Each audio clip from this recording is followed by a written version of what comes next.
Hello, today we will discuss continuous probability distributions.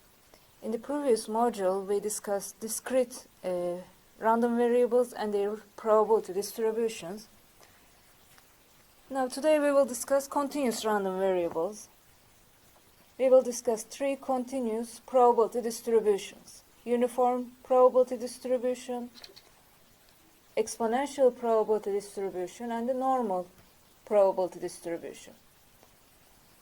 Here you are seeing the density functions, graph of the density functions for each continuous probability distribution. Now let's remember the difference between continuous and discrete random variables. A discrete random variable may assume either a finite number of values or an infinite sequence of values. For example, if you roll a die, you only get finite set of values. Either it is exactly 1, exactly 2, exactly 3, exactly 4, exactly 5, or exactly 6. Or it may be discrete, but may take infinite sequence of values. For example, number of students advised per day. There is no finite upper limit here, but still the discrete random variable cannot take any value. You may have 0 student, 1 student, 2 students, 3 students. You cannot have 3.5 student or 4.113 student. So it is infinite, but it is countably infinite. Still discrete. Continuous random variables can take any value in an interval or collection of intervals. Such as if x is continuous between 0 and 3, x can take uncountably infinite sequence of values, such as x can be 0.11132 or 0.23, can take any value, not just integers. Uncountably infinite values if it is continuous. So you have some upper and lower limits, and it can take any value in between, any value. Now we will discuss the fundamental difference separates discrete and continuous. What is the fundamental difference between discrete and continuous random variables? It is about how probability is calculated. For a discrete random variable, say this is discrete, probability function, which is f of x. This is probability function.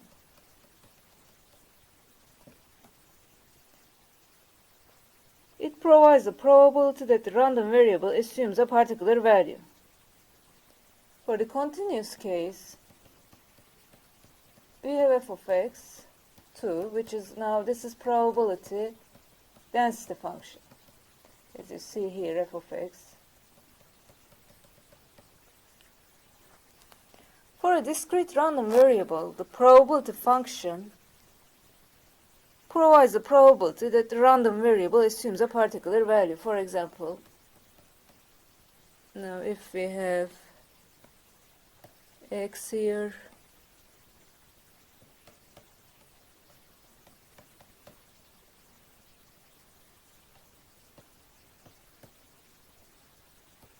assume x can only take these three values. Now this f of x directly provides the probability. Say this is 0.3, 0.2, and 0.5. It directly provides the probabilities. It shows how the total probability of 1 distributed among the values of the random variable. So now from this one we know that probability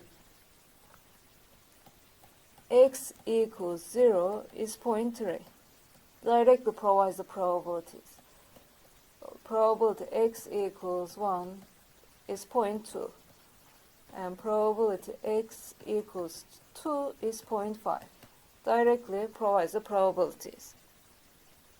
With continuous random variable, we have probability density function denoted by f of x. The difference is that the probability density function doesn't directly provide probabilities. However, the area under the graph of f of x, now this area under the graph of f of x corresponding to a given interval does provide the probability that the continuous random variable x assumes a value in that interval. For example, this is the continuous uniform distribution. Since now x can take any value, this is continuous now, it can take any numeric value within a given interval, such as this, assume this is 2 and 5. And if we need the probability x is between 2 and 5, we need to calculate this area.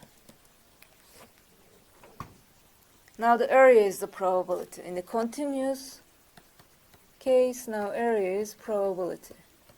Area under the graph of the density function corresponding to a given interval does provide a probability that the continuous random variable assumes a value in that interval. So when we calculate probabilities for continuous random variables, we are calculating the probability that the continuous random variable assumes any value in an interval. If you have a continuous random variable, now area is the probability. For example, say just one value here, say 7. Now x is continuous. What's the probability? X equals 7 if x is a continuous random variable. That is 0. Because now area is the probability. If you have just one point, there is no area. So now so we cannot talk about continuous random variable equals the specific value. That is 0. The probability of any particular value of the random variable is 0.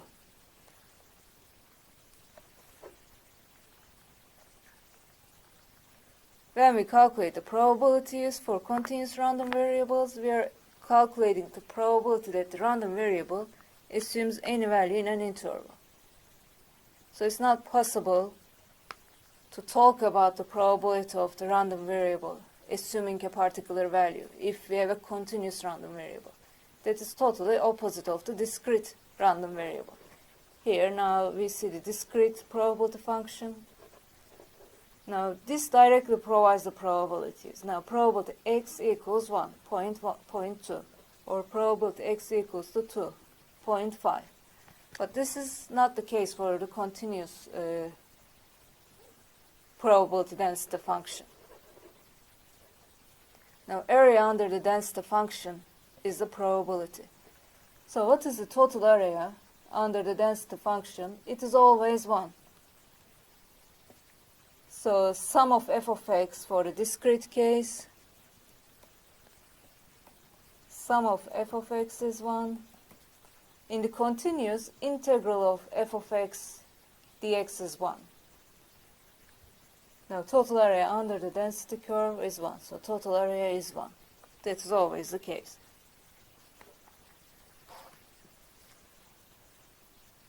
This is the fundamental difference. So now probability, if x is a continuous random variable, probability x equals any particular value is 0.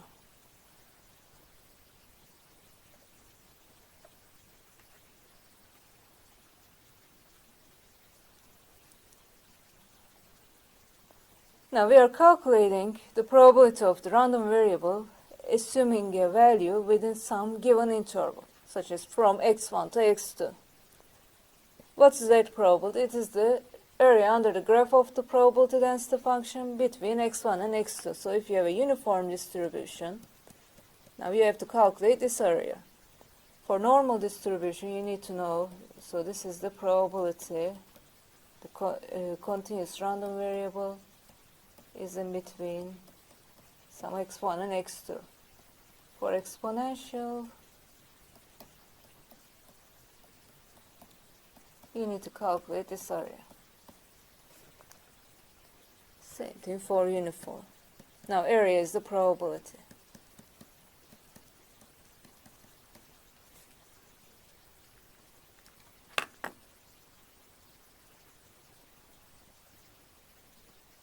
Now we will start with the uniform probability distribution.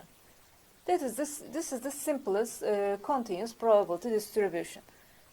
So random variable is uniformly distributed whenever the probability is proportional to the interval's length. So uniform probability density function is, which is denoted by f of x. It is 1 over b minus a and 0 elsewhere. So it is only defined sum between a and b. What is an a? Smallest value the variable can assume. B is the largest value the variable can assume. 1 over b minus a. Why is that 1 over b minus a? So uniform distribution is totally flat. So this is x, f of x. It is totally flat. You have some a here and b, like a rectangle. And what is the total area under the density curve? Is always 1. So this total area under the density curve is 1. How do we find the area of a rectangular?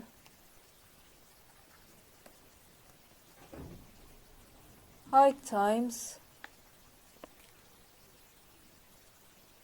base. Height is f of x.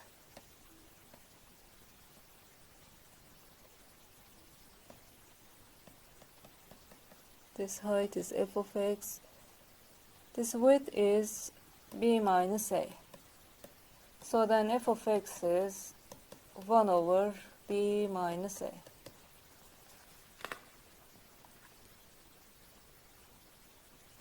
And if we have a uniform probability distribution, expected value is a plus b over 2, variance is b minus a square over 12. How do we calculate the expected value and the variance? We discussed how to calculate the expected value and the variance of a discrete random variables, such as expected value. So this is only for the discrete case, discrete.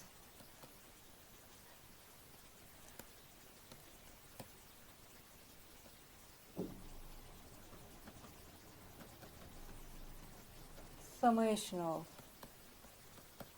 x times f of x.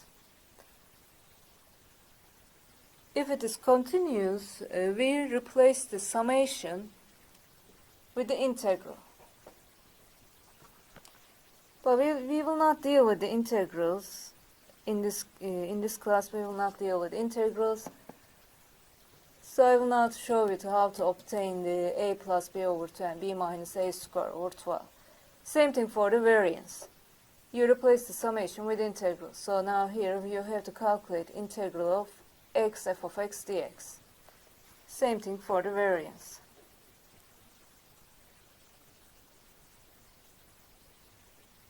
Let's look at this example. Seller's customers are charged for the amount of salt they take. Sampling suggests that this amount of salt taken is uniformly distributed between. So if it says uniformly distributed, there has to be some smallest value. It has to provide a and b parameters, smallest value and the largest value. So in this case, a is 5, b is 15.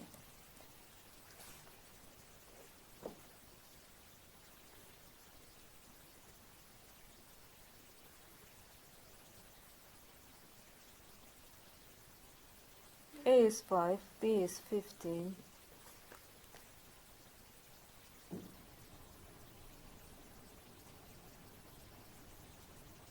Now what is f of x? 1 over b minus a, which is 1 over 15 minus 5, which is 10.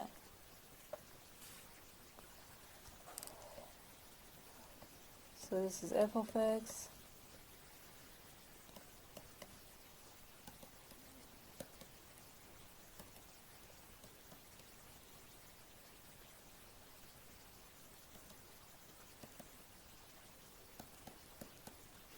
One over 10. This is the graph of the uniform distribution for this example. What is the expected value?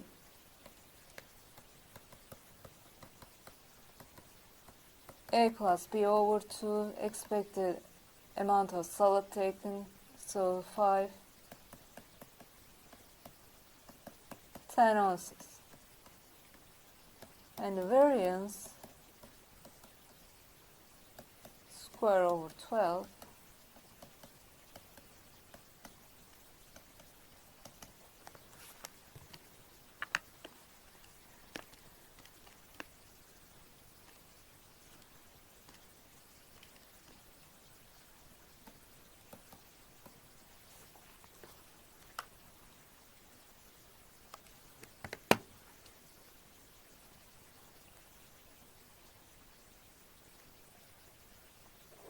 so f of x is 1 over 10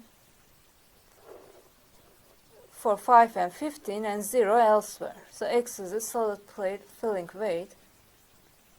Expected value of x is 10 and variance is 8.33. And this is a graph of the density function. What's the probability that customer will take between 12 and 15 ounces of solid? 12 and 15. So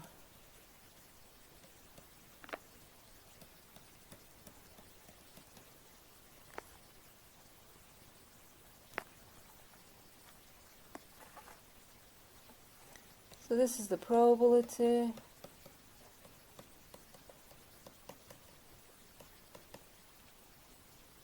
How do we find this area? This area of a rectangular, so height is 1 over 10 and the base is, which is this distance, which is 15 minus 12, which is 0.3.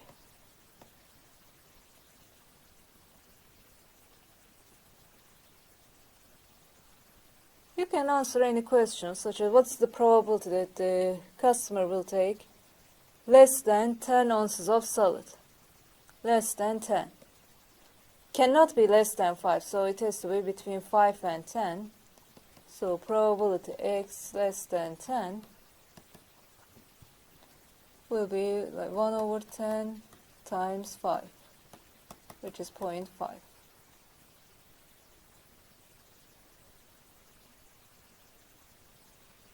What is the probability that 12 less than x less than 15? So if 12 less than equal to x less than equal to 15 is 0.3, what's the probability that 12 less than x less than 15? The area is the same, so it's still 0.3. If you have a continuous random variable, all these four probabilities are the same. 12 less than x less than 15.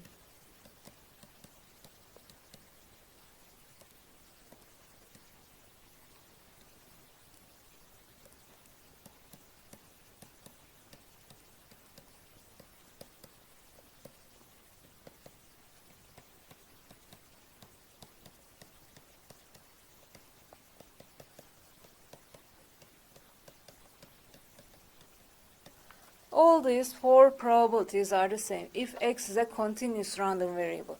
If it is a discrete random variable, they are not all the same. But for the continuous random variable, x equals any specific value is 0. So then all these four probabilities are probability A less than x less than b.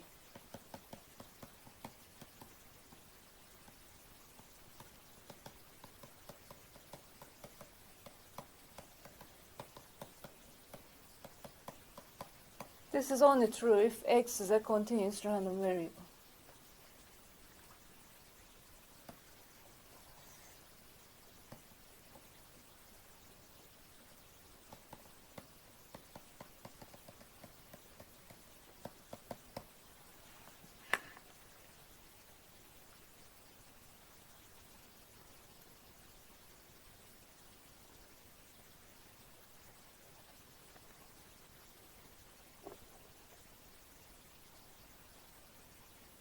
Which now we calculate the area. So now it is easy to calculate this area because this is totally flat, and we know how to calculate the area of a rectangular. We can easily calculate the probability. Now probability equals area.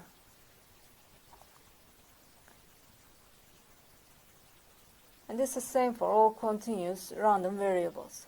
The area under the graph of f of x and probability are identical.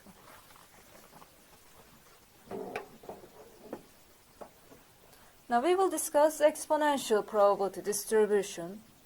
It is useful in describing the time it takes to complete a task. It can be used to describe the time between vehicle arrivals at the toll booth, or time required to complete a questionnaire, or time between customer arrivals. Exponential distribution has wide variety of applications in queuing theory, waiting line applications, in reliability. It is mean and the standard deviations are equal, it is skewed, positively skewed, and the skewness is 2. This is the density function.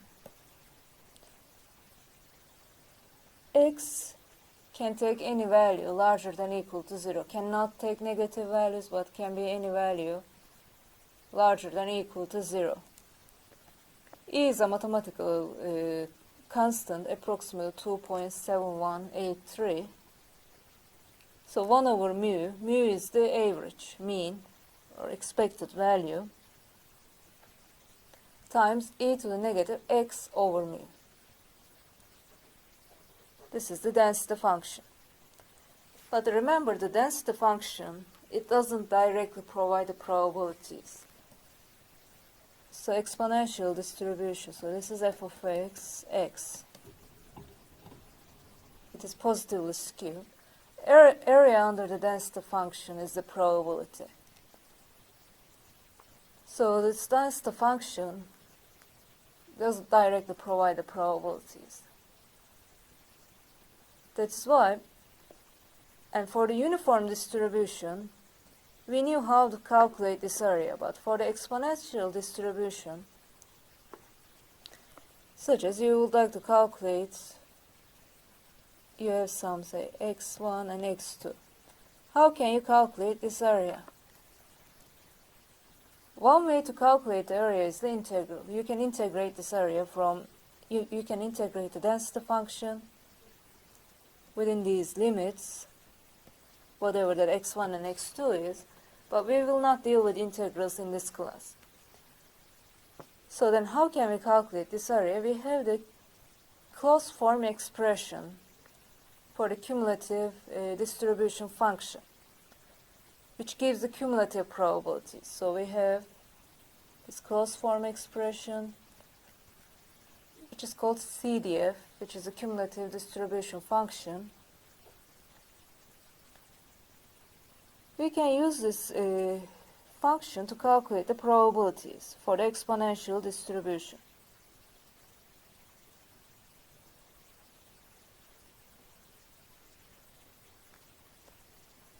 Which is 1 minus e to the negative x null over mu. How did we obtain this function? We integrate the density function from 0 to x null to obtain this function. Here x null is the some specific value of x. This function gives the probability that random variable less than or equal to some specific value. For example, so say this is the density function.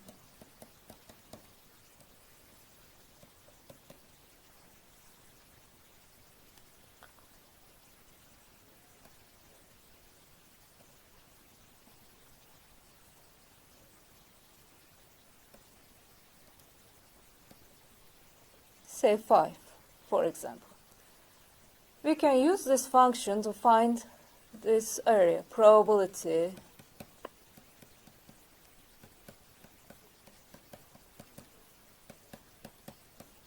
x less than equal to 5, which will be whatever that mu is, e minus 5, whatever the given mean is, we can use it. But what if we need area to the right of 5? What if we need area that x larger than 5?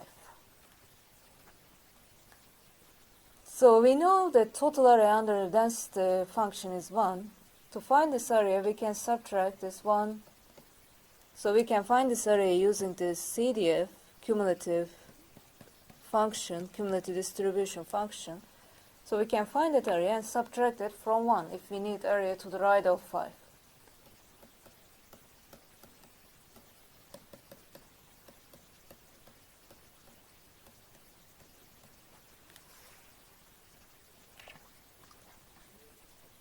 Let's look at this example. The time between arrivals of cars at all full service gas pump follows an exponential distribution. It has to provide the mean, or the lambda. It provides the mean time between arrivals, which is 3 minutes. Mu is 3 minutes. I would like to know the probability that the time between two successive arrivals will be 2 minutes or less. Time between two successive, say x 2 minutes or less. How can we find this probability?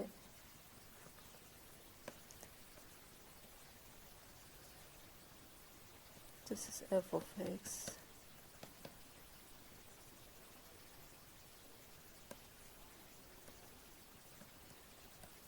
Which we need this area, 2 minutes or less. So that's the function here, as you see, 1 over mu e to the negative x over mu.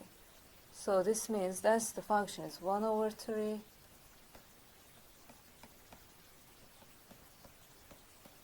Can we use this density function to find this probability? So what do we get if we directly put 2 in this density function? If we plug in 2 in this density function, this doesn't give us the probability. What does it give us? It gives us the height of the density function at 2. That is it. In order to find this probability, you can integrate this density function, or you can directly use the CDF. We have closed form expression to find the cumulative probabilities.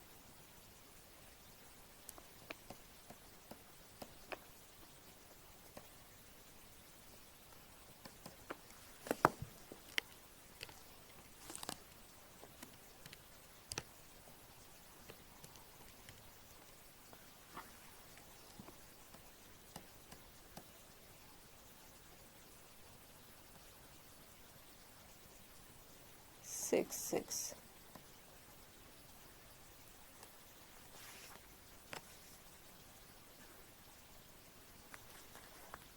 But what if we need the probability? So what is the probability that the time between two successive arrivals is more than 2 minutes? Time between two successive arrivals, probability that time between two successive arrivals is more than 2 minutes. So then if you need, which is area to the right of 2, that will be 1 minus. So then 1 minus 0.4866.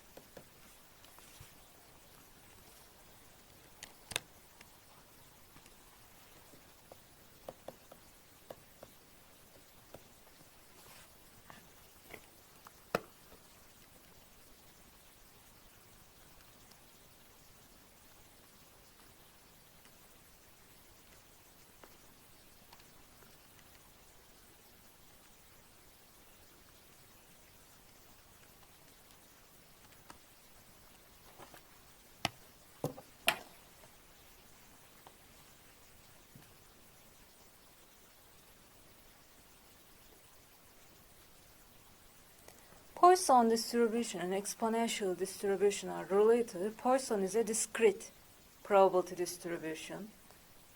It provides the approximate description of the number of occurrences per interval within a given interval, such as you can count the number of customers using the Poisson, but the time between customers follow an exponential distribution. Time continues, or length of the interval between occurrences. You can use the exponential distribution. But you count the number of occurrences, Poisson. Poisson is a discrete probability distribution. Exponential is a continuous probability distribution. Now we will discuss a normal distribution, which is the most important distribution for describing a continuous random variable. And we will use the normal distribution in STAS2 also. It has wide variety of applications in statistical inference that is widely used. So you need to know you need to know the properties, some basic properties of the normal distribution, and how to use the standard normal probability distribution table, which is this table.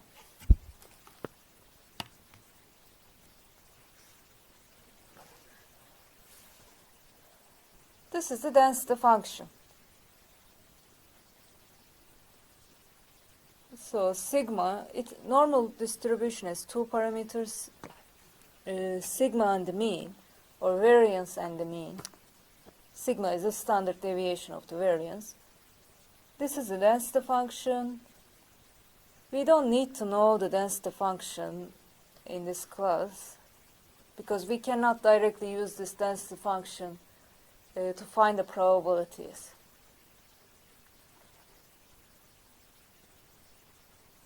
We will discuss some characteristics of the normal distribution and how to calculate the probabilities for the normal distribution. It is symmetric, which means skewness is 0. So left half is the mirror image of the right half. Entire family of normal probability distributions is defined by its mean and the standard deviation. So it has two parameters, mean and the standard deviation. So if you have a normal distribution problem, it will tell you normally distributed with mean something and standard deviation something, or it may give you the variance instead of the standard deviation, such as with mean 5, variance 4, or standard deviation 2.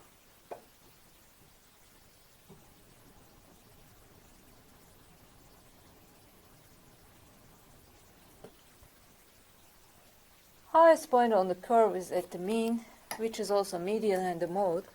So total area under the curve is 1. So then total area to the left of the mean is 0.5 and total area to the right of the mean is 0.5.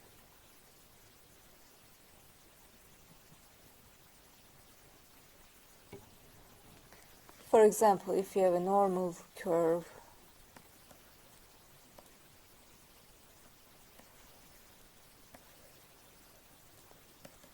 so if I give you this area, 0.3, then what's the total area to the right of it? 0.7. So total area must be 1. So you may be given one area, so you can easily find the other area. Or such as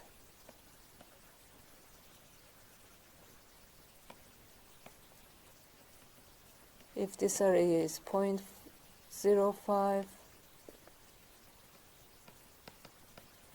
Now how about this area in between? 0.05, 0.05. So this must be 0.9.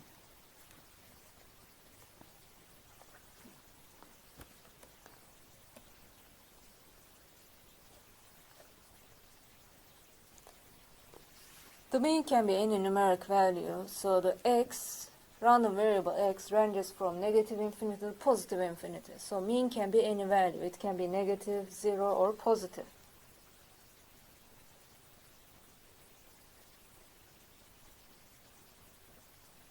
Standard deviation determines the width of the curve. So larger values result in a wider and flatter curve. This means more spread out.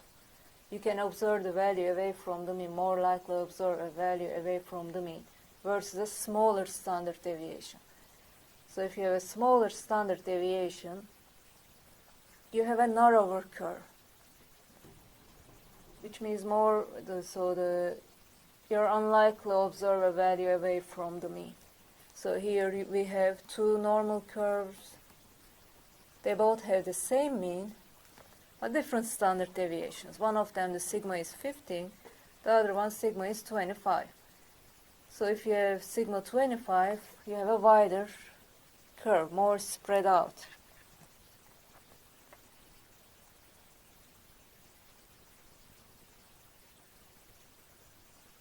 Total area under the curve is 1, and total area to the left of the mean, since the mean is at the center, since it is symmetric, mean is at the center, mean equals median in this case equals the mode. Total area to the left of the mean 0.5, total area to the right of the mean is 0.5.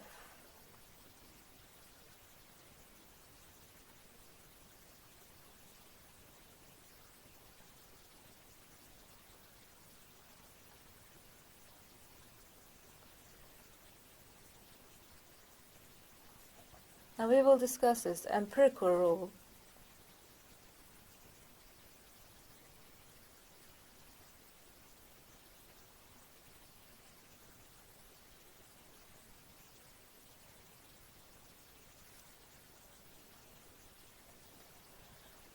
.26% of values of a normal random variable are within plus minus 1 standard deviation of its mean.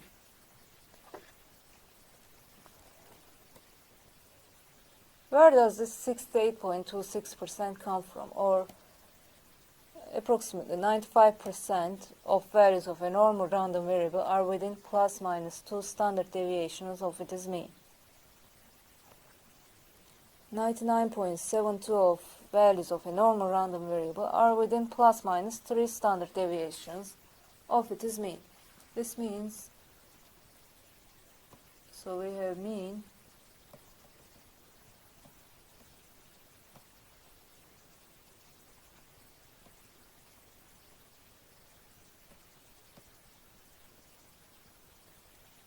sigma, so like this. So this distance is, you go sigma away from this, and sigma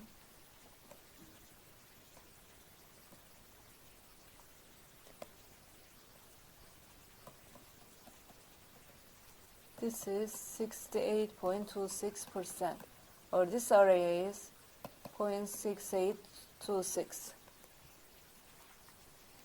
Plus minus 2 sigma, now that area is 0.9544.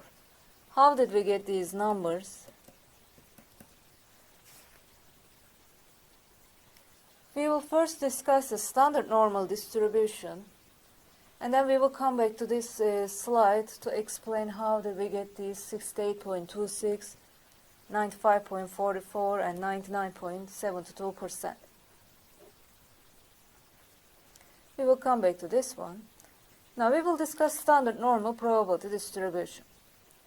What is standard normal probability distribution? This is a special case where mean is 0, normal distribution with mean 0 and sigma 1. Normal distribution with mean 0 and sigma 1.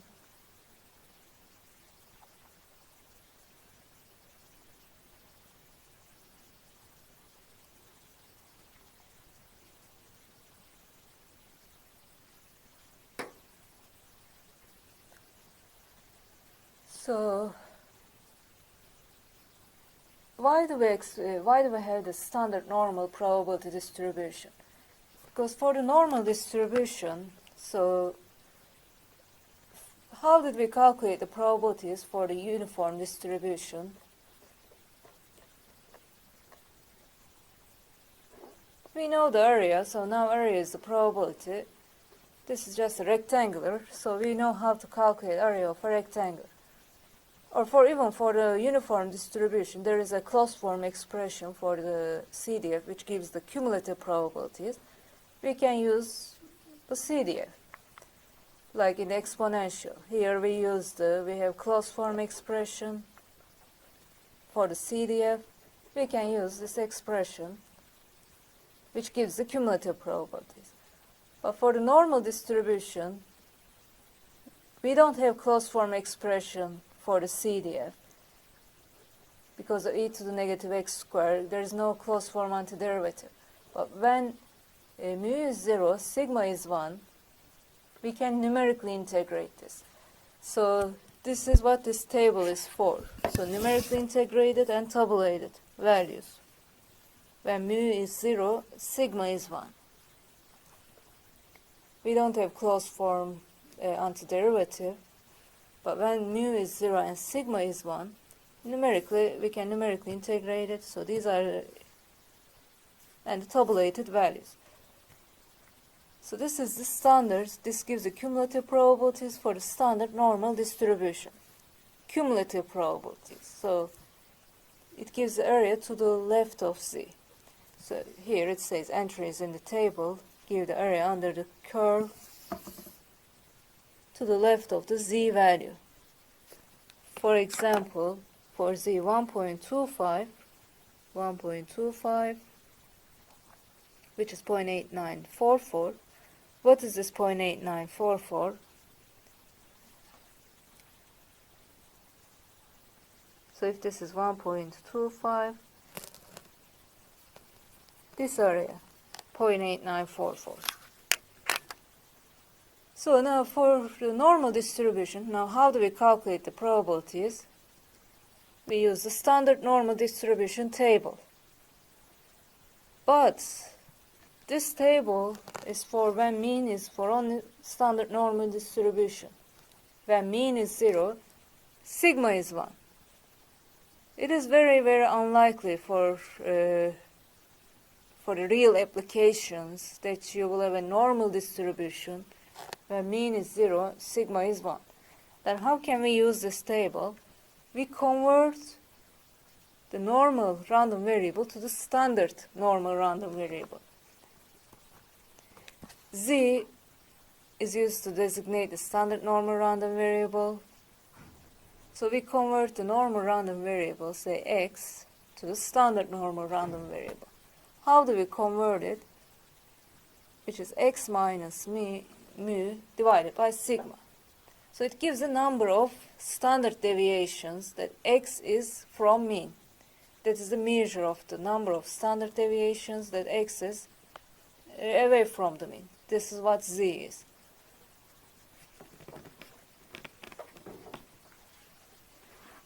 We actually discussed this in chapter 3. We discussed the z as a measure of relative location. It gives the number of standard deviations that x is away from the mean. Now if we come back to this empirical rule, so this area is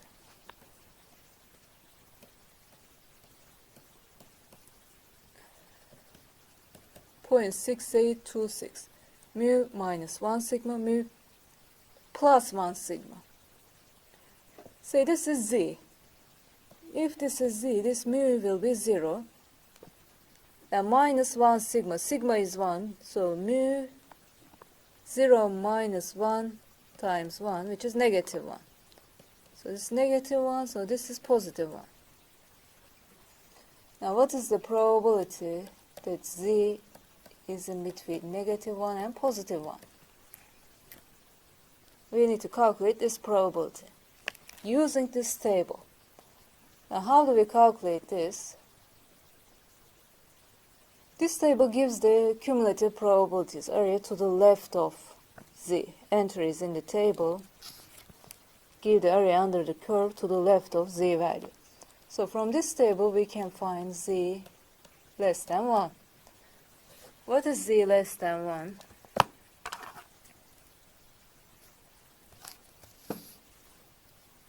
.8413.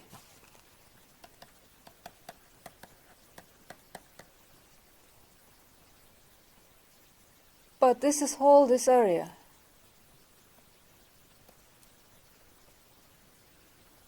This whole area is 0.8413. Total area to the left of 1. We need area in between -1 and +1. So this means we have to subtract this area, which is what area to the left of -1.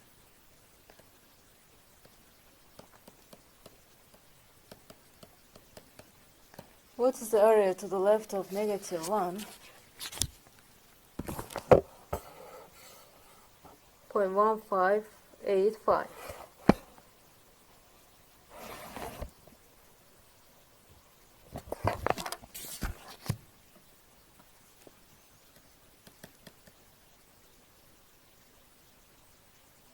One five eight seven.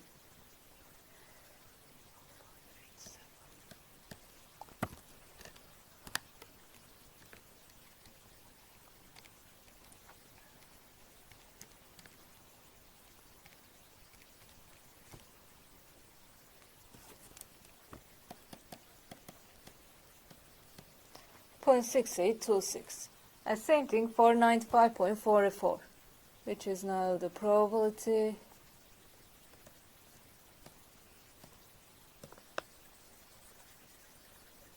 We can do this for standard normal distribution, but this applies to any normal distribution, this empirical rule.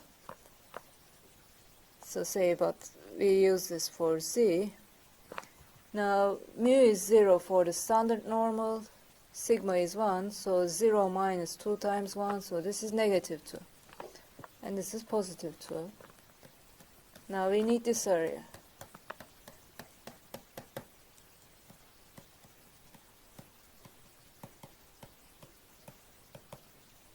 So we can find Z less than 2. What is Z less than 2? 0.9772.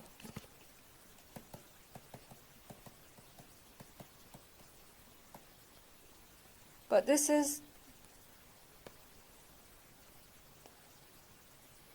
whole area, 0.9772. We need area in between -2 and +2.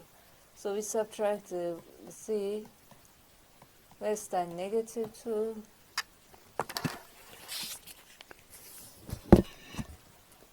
Point 0.0228.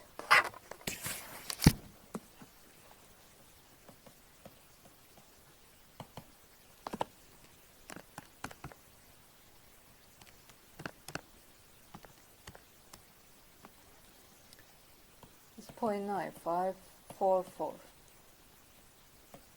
And same thing for 99.72. Now -3, +3. So plus minus 3 sigma.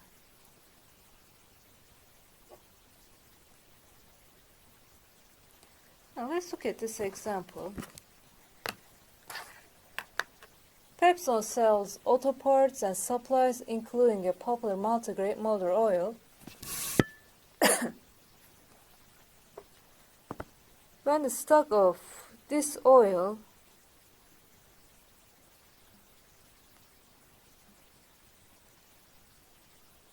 drops to 20 gallons, a replenishment order is placed. Store manager is concerned that sales are being closed due to stock out while waiting for replenishment order. So demand is random. Demand is random. We don't know if we know the demand for sure, then we can stock, such as if we know for sure the demand is such as 25 gallons.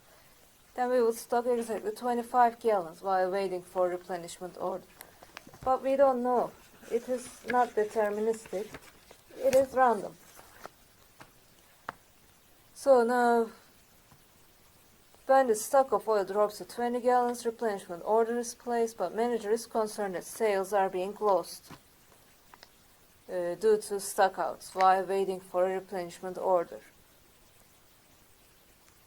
So the demand, it has been determined, which is demand is random, it has been determined that during replenishment lead time, it is normally distributed with mean 15, standard deviation 6 gallons.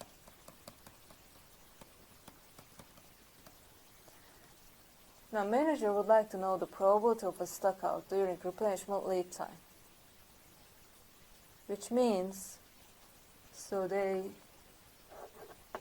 have 20 gallons and they wait for the order to be replaced, waiting for the replenishment order.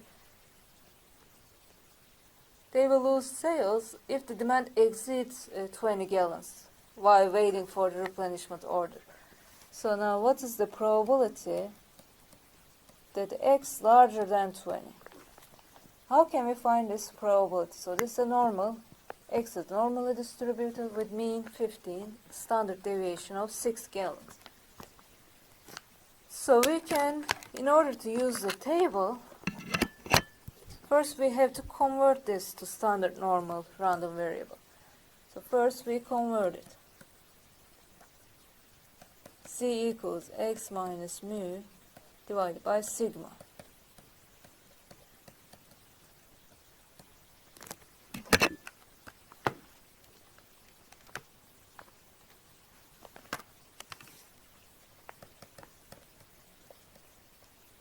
.83. So this means probability X larger than 20 is same as probability Z larger than 0.83.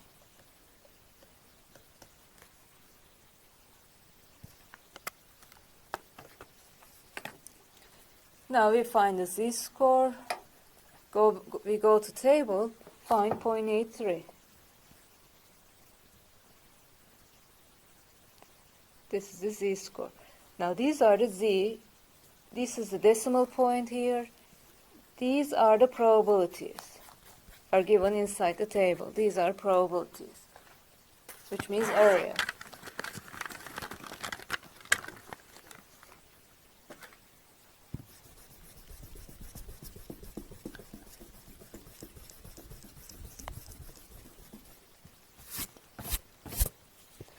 So for example, Z-score 1.45, 0.9265. This is the total area to the left of 1.45. So this is the decimal space, so 2 decimal, 1.23, 0.8888. Now this is 23, 0.8907. So this is the area, these are the Z-score, and this is the decimal. Now 0.83, 0.7967. Is this the answer? Is this the probability that X larger than 0.83? No. This is the area to the left of 0.83. But we need now area to the right of 0.83.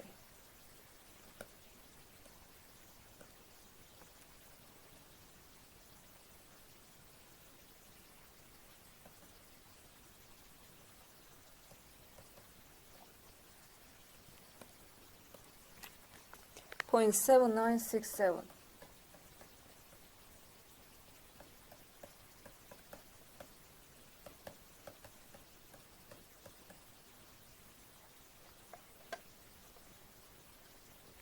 This array is 0.967. But we need this area. This is the probability Z larger than 0.83. So now we need this area. How can we find that area? If area to the left of 0.83 is 0.7967, then that area will be 1 minus that. So this is 1 minus probability Z less than 0.83. It's 1 minus 0.7967.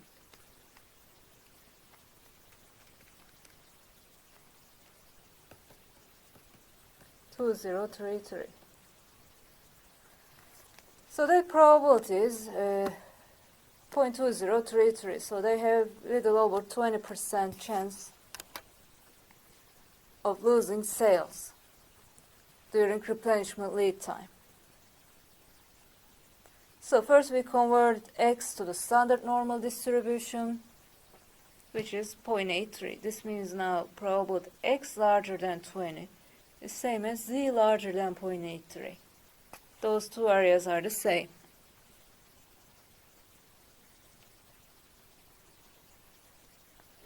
So we go to table, 0.83. Z-score is 0.83. But is this the answer? No. This is the area to the left of 0.83. We need area to the right of 0.83. So that's why we subtract this from 1.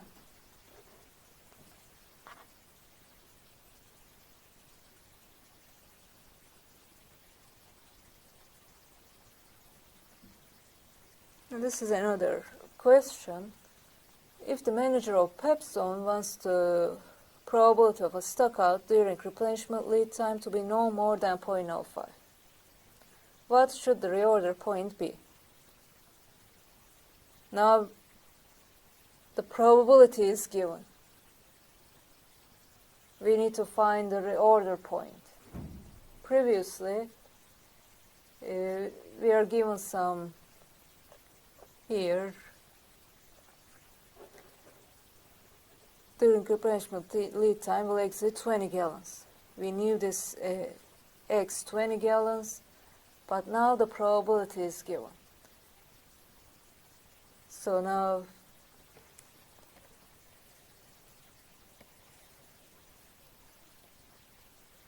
if it is 20 gallons, what is this area?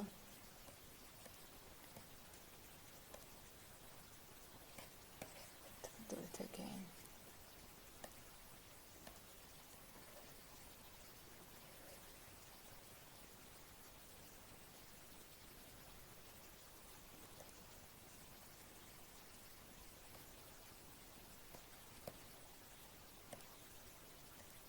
Now this area is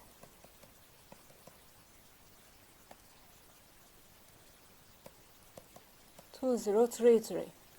But manager find this high. He doesn't want the probability of stock out during lead time to be more than 0.05. So now say this is 0.05. Now what should this reorder point be?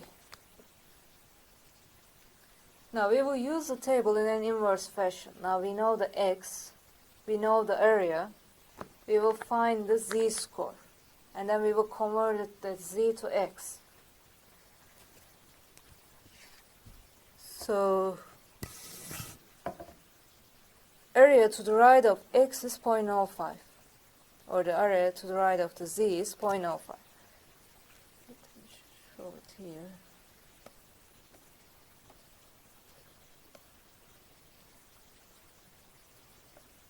So there are two ways to use the table. So you may find the Z-score, you can use the table to find the area to the left of the Z, or you may be given the area, you can use the table to find the Z-score. I hope this makes sense. If not, please contact me. This is a special notation, Z 0.05. What does this mean? This is the Z value. That is 0.05 area to the right, and we will use this notation a lot in statistical inference. If the area to the right is 0.05, what is the area to the left?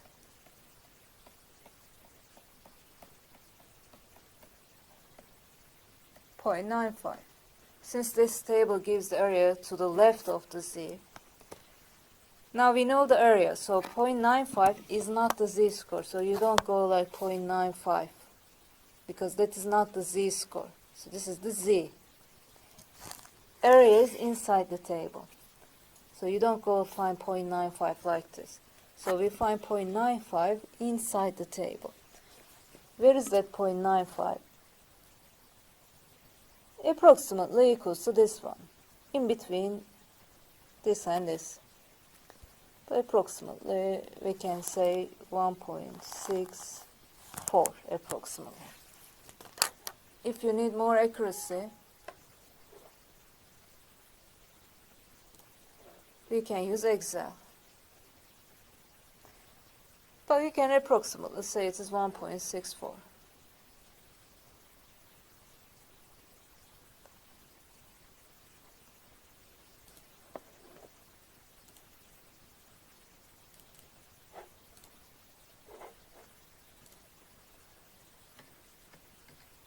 So for this one, there is norm.this, norm.imv, and this is the same thing, like with Excel 2007 and earlier.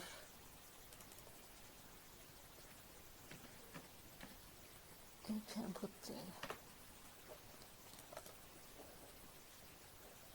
so norm, you can either use this one or you can use norm IMV.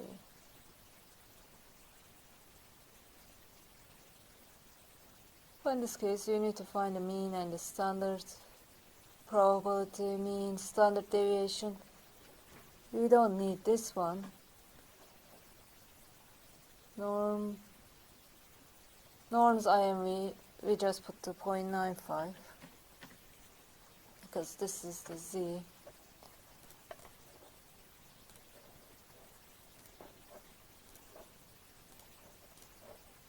.645. With 3 decimal accuracy, it is 1.645.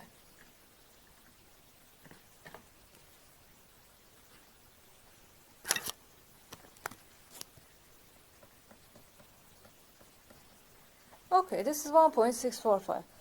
Now what should the reorder point be?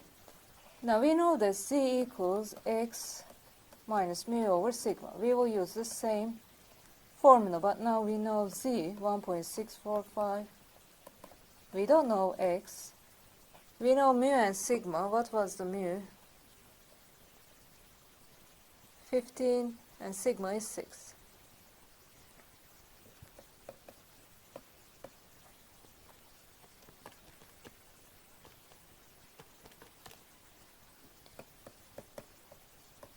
.87.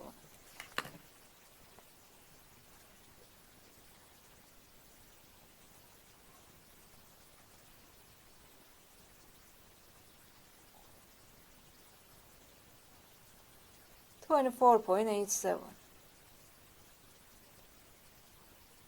So now we use the table in an inverse fashion. We know the area. We use it to find the Z-score. So a reorder point of 25 gallons, we replace the probability of a stockout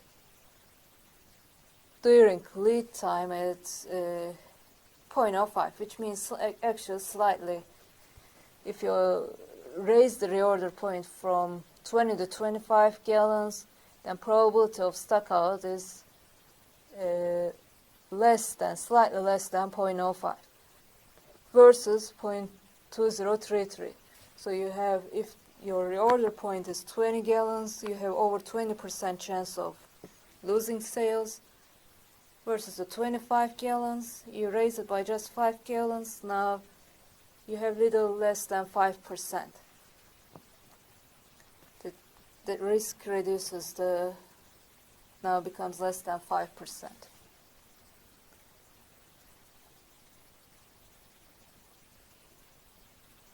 So by raising the reorder point from 20 to 25 gallons on hand, the probability of stockout decreases from about 0.2 to 0.05. And this is a significant decrease in the chance that the PEP zone will be out of stock and unable to meet a customer's desire to make a purchase. Please contact me if you have any questions.